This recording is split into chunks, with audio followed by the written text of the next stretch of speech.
Oh, hi. David Vizard here. And you guys are watching PowerTec 10. What was I doing just there? Well, I'm making a new one of these air intakes here because there isn't one on the market that's doing the job right, so I'm making my own. You wouldn't believe how much time I've got in this sucker now, but I'm getting there. I should have it done by Christmas 2027. Anyway,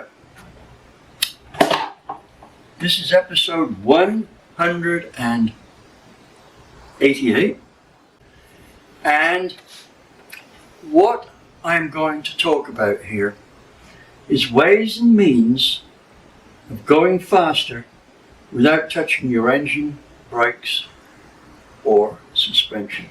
It's all down to driving techniques and driver comfort. You see, here's the problem. You've got to have your car so that it suits you. And that is not necessarily the same as what suits everybody else. Let's take an instance here. Take a look at all the cup cars. Do you see much difference in the steering wheel position? Nearly vertical, probably maybe 10 degrees incline, and sitting back like this so that the drivers have got fairly bent elbows. So the action is like this. They're almost all like that. I say almost all, probably 99.5% of them. Now, that seating position may be okay for some, but I bet you it's been adopted because that's the way somebody thought it should be. Not necessarily a driver. I'm going to go into this in a little more detail.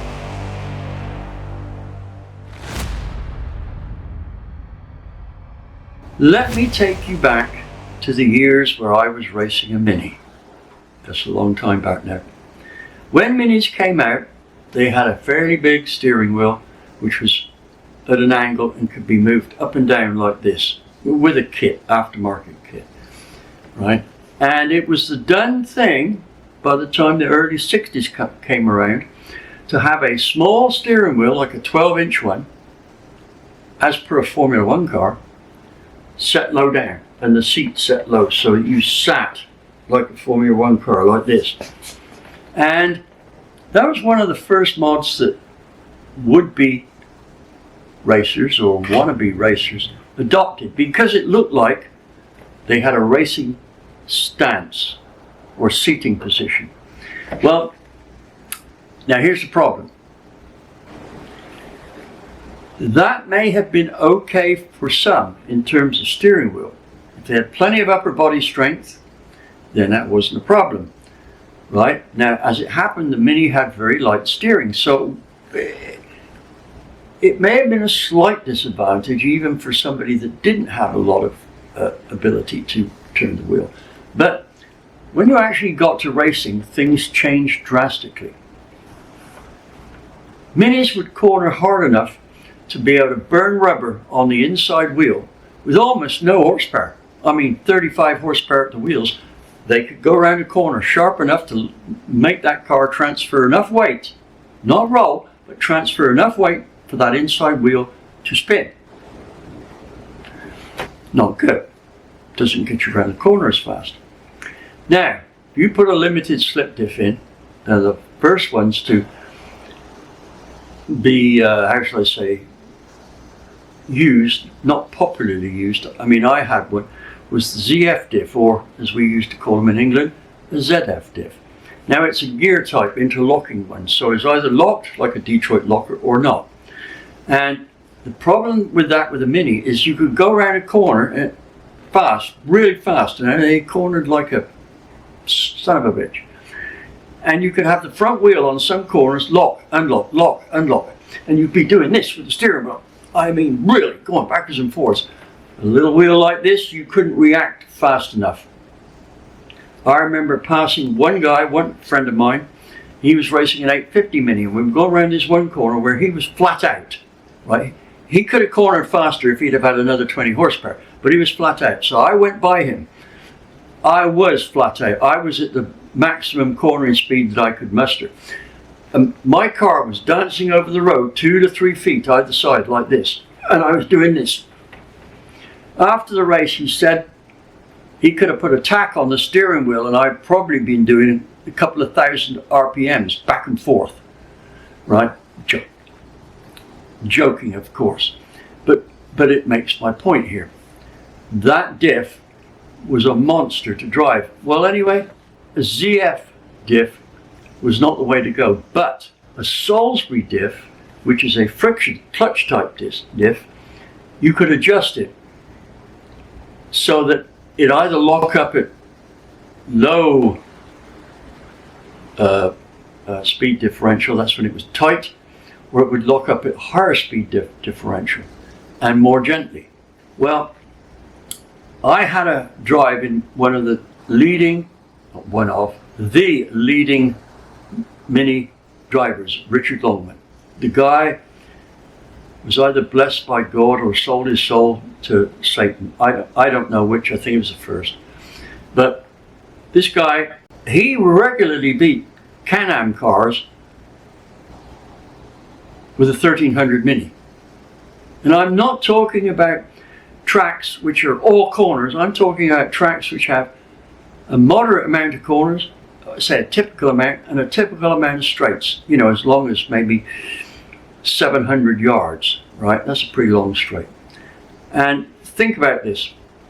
If you sold that, now I might have said Can-Am cars before, I meant Trans Am cars, right? But if you sold that Trans Am car's engine in half, that V8 engine in half, then sawed it in half, it is still bigger than that Mini. Think about that. To have the power to weight ratio that he had, those Trans Am Mustangs would have had to have added at least 1,000 pounds to the weight of their car. At least. Probably near 1,500. So, here's Richard winning races in a car that I can't even drive. Now, I'm racing Minis at that time.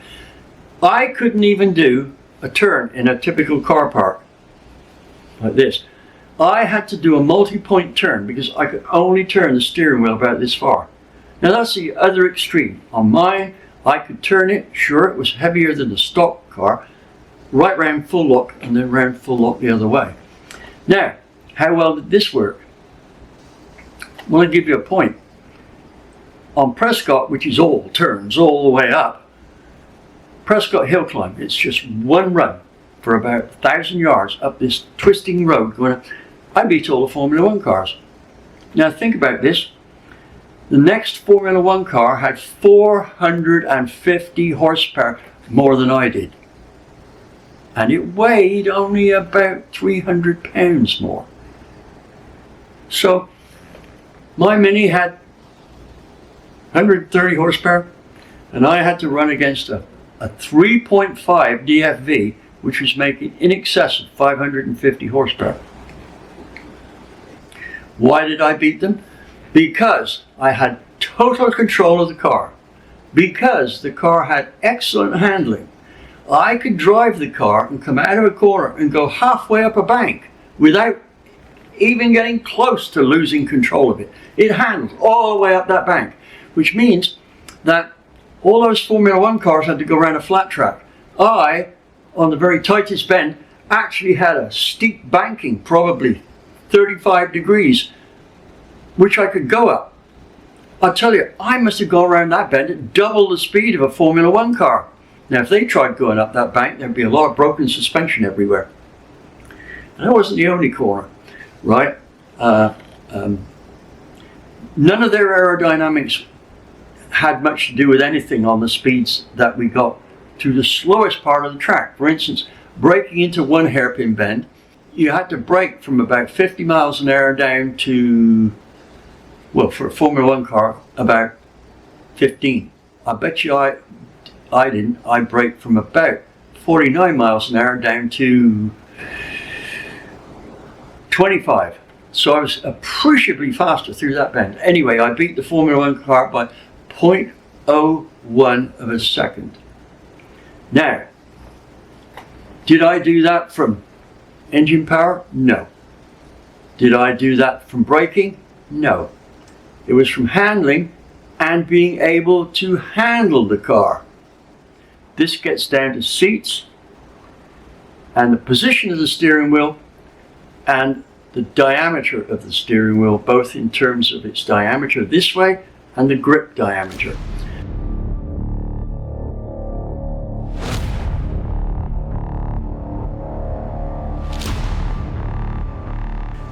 Now, I have to say here, I think I owe Danica Patrick an apology. Why? Because I think that I could have helped her all through her career in NASCAR by telling her what I knew about seating positions and that. First off, let's look at the steering angle. Looking at any big time expensive NASCAR circle track car, you know, typically top of the line cup cars and the like. And you will see that almost all steering wheels are A, big, that's good, and B, only about 10 degrees off the vertical. That's how Danica's car was. Now, if you're a guy, your upper body strength is way, way more than a girl's. Danica was one fit gal. You can tell that just by looking. But here's the thing. Her upper body strength, I doubt, came close to that of the other guys. And a steering wheel set like this for somebody with low body strength isn't the way to have it. But let me go on with some mini situations here.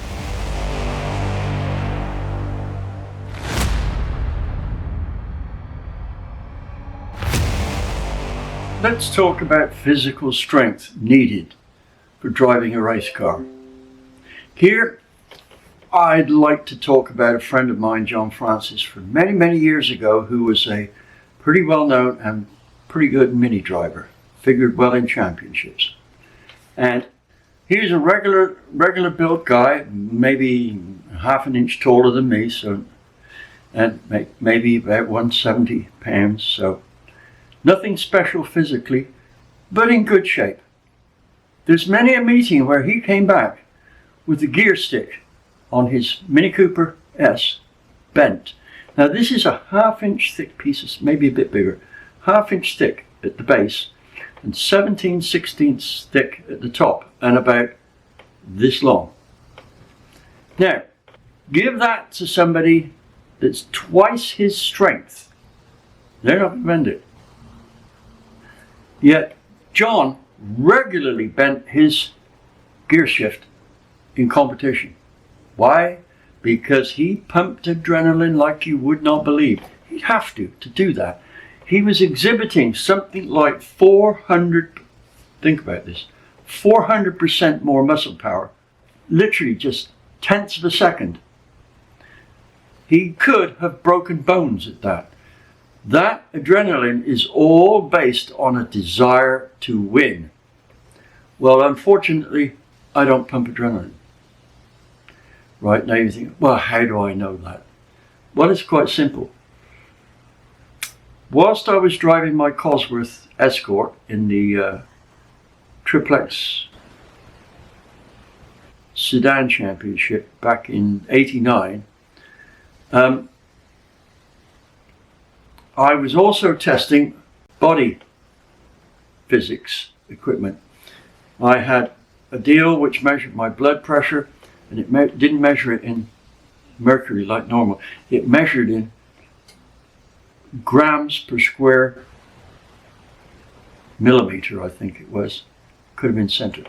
And there was a big needle in my leg here. Right, so it actually traced the pressure. And let me tell you, whilst I was having that put in, it hurt. Right, it wasn't a tiny needle, it was quite a big one. I mean, it looked like a nail with a hole drilled up it. Anyway, also pulse rate, breathing rate, temperatures at various points, etc.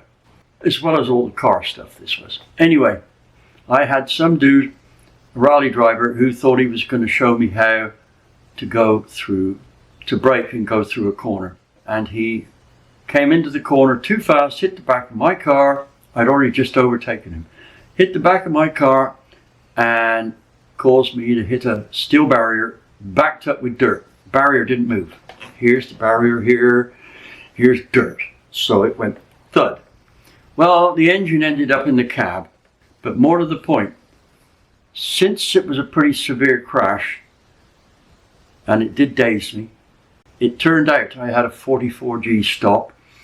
This dazing, when the marshals got there, necessitated a visit to the doctor's room. Now, when I got to the doctor's room, I kind of recovered somewhat, and I told him, well, I've got all the data, medical data on my onboard data acquisition system. He says, oh, that'd be interesting, let's have a look at it. So I had my crew chief hand him out the printout for it, and he looked and he says, my God, your pulse rate only went from 72 while you're on the track, and that's low, to 78 whilst you were charging towards this wall, this steel barrier. Well, at the time must have been close to 100 miles an hour. Of course, you got it down to 90 before you. And he says, I guess you really do piss ice cubes. And I said, well, I don't pump adrenaline. He says, well, I can believe that. That you'd have to not pump any adrenaline to do that. He said, do you know how high the pulse rate goes on your typical Formula One driver? I said, I've no idea. He said, well, I know Graham Hill's hit 220 and most of them hit the 200 mark. And I said, what was yours at the start? 74. Now, here's the thing. I don't have adrenaline supercharged strength. So, if I've got a certain poundage to twist the steering wheel or push on the brake at rest, I've barely got 1% more on the track. Whereas John Francis was overwhelmed with extra strength, including enough to bend a bar, which most strongmen couldn't even flex. So adrenaline has a lot to do with what you can handle on the track. Now, the other thing is not pumping adrenaline gives you a much better idea to keep your calm and see what's going on, because you're not on a borderline panic. That's why I get involved in very few accidents which I cause. Most of the accidents I get are from people not reacting as fast as I do, and they run into the back of me. But anyway, more on that later. Now, my point here is that you need to have brake, steering wheel and seating to match what you need. And it's not the same for everyone, my case included. For instance, in minis, I had to have power brake. I could not stop the car fast enough with no power brake. I was the only guy using power brakes. Why? No adrenaline strength. I could push on that damn pedal as hard as anyone in the car park. On the track, mine was still a car park performance, not a track performance. So, how does this relate?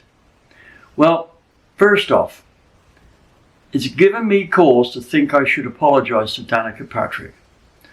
Not because I've doubted her as a driver, because I think I've had the solution for her to win a NASCAR Cup car race for years and never gone to see her about it. So I apologize, Danica. If you want to know what it is, carry on listening, because I'm about to cover it. You'll notice in most Cup cars, steering wheels are like this, 10-degree lip. In minis, they're like this, just like a Sprinter. And that brings me to the next case. There's quite a few women, all things considered, who have done very well in sprint or sprint-like cars. Steering wheel flat like this, big steering wheel. And yet those same women who may have won numerous races in sprinters against guys, not against a powder puff crew, but against other guys, when they get into a Cup car, they don't shine as well. Now, is it because Cup car drivers are so much better than sprint car drivers that just shows up the difference?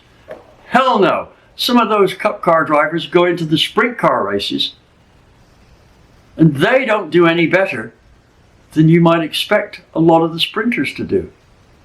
They don't shine quite as well. And I believe there's been occasions when women drivers have beaten well-known sprint car drivers in a sprinter. I can't relate to any right now, but I'm guessing there is. Now, I've known a couple of sprint car drivers, and I've seen their skills. And one girl, can't remember her name, great driver. She had an identical car to her cousin. Absolutely whooped him every time. If she didn't win the race, then something happened in the race to stop her winning it. Nothing to do with her driving skill.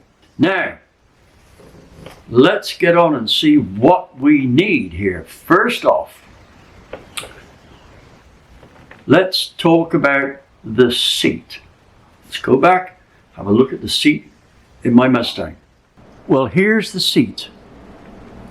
As you can see, it looks pretty smart and the red almost matches the car. But let me show you the highlight on it. This part here is stretched over the seat underneath. It's not quite touching it. If I push it down to where it touches, you can see the bolster here is pretty deep. I don't know if you can see it better that side. But I can tell you, even with my laptop in here, only that, I've been able to pull a 0.92 G turn in a circle and still have the seat hold me in appreciably well. With real race 4.5 point harness, that this is going to work. Might not be the ultimate, but here's the kicker. I've still got my electric seat, which I need because of my arthritis I've got. I can't get in unless the seat is fully back. I can get out with it forward, so not a problem if the car catches fire or something, but I can't get in until it's all the way back. Now, the point is this: $143 for both of them. And I can tell you, they are made of some material that appears to be just about bulletproof. And unlike most leather, it's not slippery. So you don't go sliding around in the seat. It comes in lots of different colors. This is made for a Mustang and it fits really good. I would like to see it fit better down here, but I find as I use it, so it's kind of pulls the seat into position more. So I'm hoping that in due time, this will be where I want it. Now that seat's barely used over there, and it's still as it was when it was installed, and this has moved back to conform with the other one. Now, got to be over ½ inch. Right, so I'm hoping that by the time I've got a few more hours sitting in it, it will be well fitting. Right, I'm really pleased with these. If I was going to give them a score at this point in time, I'd have to say 10 out of 10. Price, quality, fit, color, the material, slidability, low, right, great. And it's going to replace my Ricardo or Corbeau Desire. Now, I still got 100 pounds of extra weight in the seats, but you know, I'd rather be able to get in and out my car than be stuck in one that doesn't allow me to exit and entry easily. Apart from that, my wife likes driving this, so there you go. Now let's look at the steering wheel. Now just take a look at that. A matching steering wheel, even with the marks for at the top of the wheel for when it's pointing straight forward. Now, here's my point. This was just a mere, I think it was 22 bucks. It's not quite big enough, but I have the fix. What I'm going to do is get a stitch-on one where it's got the threads on the inner side of the wheel, just like the factory one, and I'm going to go to an upholsterer's, have them put a thin black covering on the inside of the steering wheel, and then put this stitched one over and stitch it, and that will be just the right size for what we're needing here. So for 143 bucks for the seats and 28 bucks for that steering wheel thing, I've made it much more drivable, and I've still got a lot of money left in my pocket compared with buying a new steering wheel and new seats. So there you have it. Now let me go back to my office and let's talk about what our Silverstone tests reveal.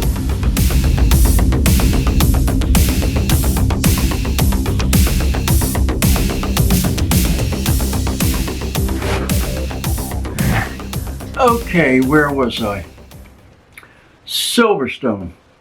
Now, what we had is an assortment of minis, 5, and we had an assortment of steering wheels, and the ability to be able to change seat height and position even when the seats were bolted in. We had what it took to quickly change that. So, how did that work out? Well, first off, let's talk about seat height. We found that the low position seating caused the cars to be less consistent braking into a corner. The lower the seat, the more inconsistent they were braking into a corner. When we moved the seat up, it became more consistent and usually braked later. Not much, but probably a car's length later. Now, why is this? Well, the higher you get, the easier you can gauge the distance from where you are to the corner. And knowing the distance is absolutely paramount if you're going to be a good late braker. This low position is not the best place. Okay, you say Formula One drivers use it. Yes, but they're the pinnacle of drivers. If they sat higher, they might be able to brake later, or they probably would brake with more certainty later. But the car would be less aerodynamic. So they've got this deal here. Now, with a sedan, the car's aerodynamic isn't going to change. And you might say, yes, but I'm sat higher, so I move the center of gravity up. Which is best? A 2% reduction in braking distance or a 1% increase in the center of gravity? I'll tell you, it's the 2% increase in braking. Now, steering wheels. The small ones did not fare well. With the Mini with the Salisbury diff, which was set tight, an 18-inch steering, yes, 18 inches, which was actually the size Richard Longman used, and we should take a leaf out of his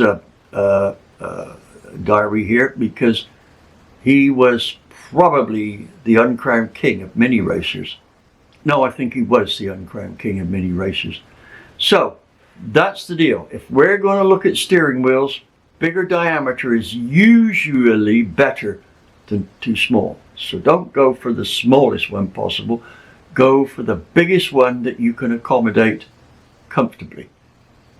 Girth of the steering wheel. There are times when you need to be able to grip hold of a steering wheel really tight. Usually when you're coming into a bend, you want to keep that steering wheel straight, and you're braking from 150, 160 down to maybe 35 for a chicane.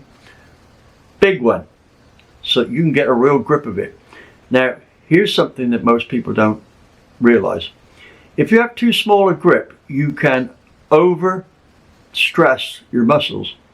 With a big one, that's harder to do, right? So you'll find less tired hands after a race with a bigger diameter steering wheel, and it cushions shocks. So if you're a driver like me who charges curbs and tries to go up over them, there's quite a big shock comes through the steering wheel if you don't get it right. Do it driving like I do. You have to be really committed to the corner. It's no good being 95% of the speed, because you'll hit that curve pretty hard. You've got to be hanging on around about a 99.99% to make it. I've had one pass where the curb was this shape, and I literally hooked my inside wheel over the curb and used that to get me round the corner. Boy, I tell you what, it ruined the wheel, but it won the race. But that's another story. So, let's finalize this. The seat, very important. Not low, as high as you can get without banging your helmet against anything. Steering wheel as big as possible, both in diameter and girth. Typical steering wheel with 2 steering wheel covers on it usually gets you there. And some results. One guy is a tall, lanky guy, about 6'2", and he arrived at the track, and he was pretty athletic, but in a sense of he would have made he had the physique of a long distance runner. And so he had a small steering wheel. So he was sitting in the car, seat back, like, as you can see it, like this. Like steering wheel, like that there. So he was all down and all up. We tipped the steering wheel so that it was like that. We moved his seat up, right? We had to get it between the roll cage. So the roll bar was here, where it went over the car. And what else did we do? Oh yeah, we put the big steering wheel, 18-inch one. Now, the Silverstone Club circuit is only about 4 corners. Only one of them's a hairpin. It's got a hell of a long straight. So my steering and seat moves shouldn't have made much difference, because when you're on a straight, nothing makes much difference except horsepower and aerodynamics and weight. He was 1.3 seconds a lap faster. He dropped from about 111.5 down to 110.2, I think it was. And I'm trying to remember. This is back in the early 80s that we did this. So could be a little bit off, but I remember he was absolutely delighted. Mind you, he was still a ways off what somebody like Richard Longman, his record at that time, I remember, because I was struggling to beat it. 1 minute 7.6. Now that sounds slow now, but back then it wasn't. The day I got down to the same time, I found out that the previous week Richard had set that lower, so I never went faster than him on any track. But that's another story. Let's talk about getting these seat covers and that.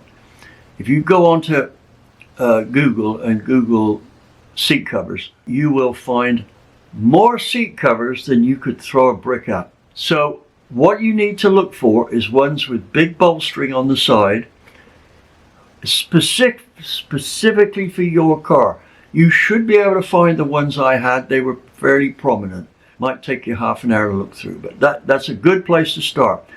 Steering wheel covers, well, there's dozens of them. Pick the pattern you want, but if you're going to do the double up with the stitched on cover, don't worry about what you put on first. It's going to be covered up anyway. And that's about what we have for this edition of PowerTec 10. So, if you liked this slightly different subject, please let me know. And Danica, if you get to see this video, I would love to talk to you about your driving experiences and things like that. I've had women drivers race for my team, 3 very good ones, very good. And I would like to talk to you about the difference between having a girl drive for you and having a guy. Because I think that you were treated like a guy, and that was not the way to go. But anyway, I'd like to talk to you about that. All of the rest of you, thank you for watching, and I will see you on the next video.